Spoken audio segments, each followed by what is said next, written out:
We are here in Hyderabad for round 4 of the FIA Formula E World Championship.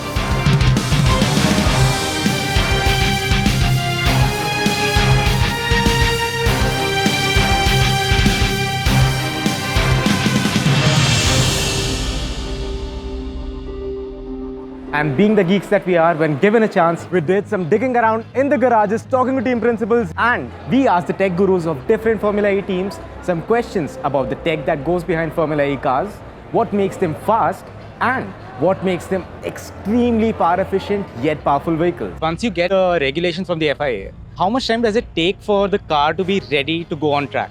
Sure. So for example, to give you the Gen3 car process, the decisions are made 2 years in advance.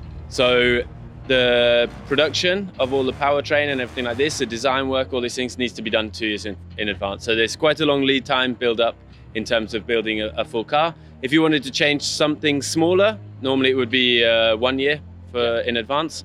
But always we need a solid roadmap in place for any technological advances in the championship. Yeah, that's a good question. It depends on what changes they make.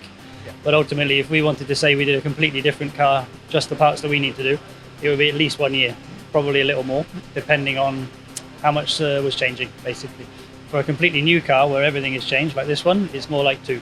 So there's a lot of time to ensure that we make the right choices before we then get to 1 year away.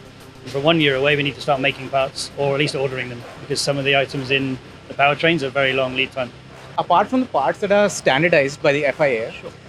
what more does a team like Mahindra Racing do to gain an edge over its competitors? Yeah, so the main topic, so as a manufacturer, which Mahindra Racing are, we get to play around with the rear powertrain. So the front powertrain kit is standardized on these cars, and a lot of the chassis, so the bodywork and all the items that you see that look the same on the cars, they're completely standard. The livery is obviously different, but the area where we get to play around is the rear powertrain. So everything that carries the current from the battery down to the wheels and then back again, all of that stuff, including the suspension as well on the rear of the car only. So obviously the powertrain at the rear of the car is created by us. And then all the software and technology inside the car. This is has huge potential, I would say, from Maserati's side, from the team side, from MSG. And this is where we can really make a difference with our car. Over the years, with all of the developments happening with the Gen 1, Gen 2 and Gen 3 cars, how do you think the changes in battery technology has impacted the performance of cars on track? So on track, it's had a really big impact because the technology is moving so fast. So we go back only, I guess, 5 years of racing back to the end of Gen 1, and the product was very different, even though the overall supply was very similar. So the power was around half, or around that level, and the duration of the race was actually less as well. We had to change cars. So during that period, things have come on more than a factor of 2. So yeah, quite impressive in that period. Then in Gen 2, we went to a car where we could do the whole race, but it was limited in time because we were kind of running a bit close to the limit on time.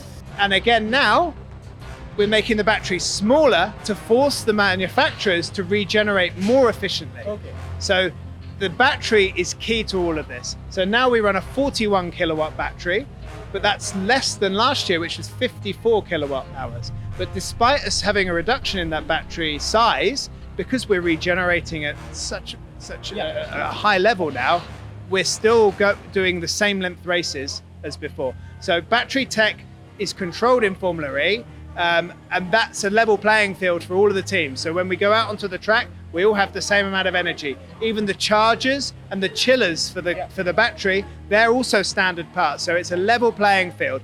But how much energy is available forces the manufacturers to be more efficient, basically, which is ultimately what is affecting and positively affecting the road car industry.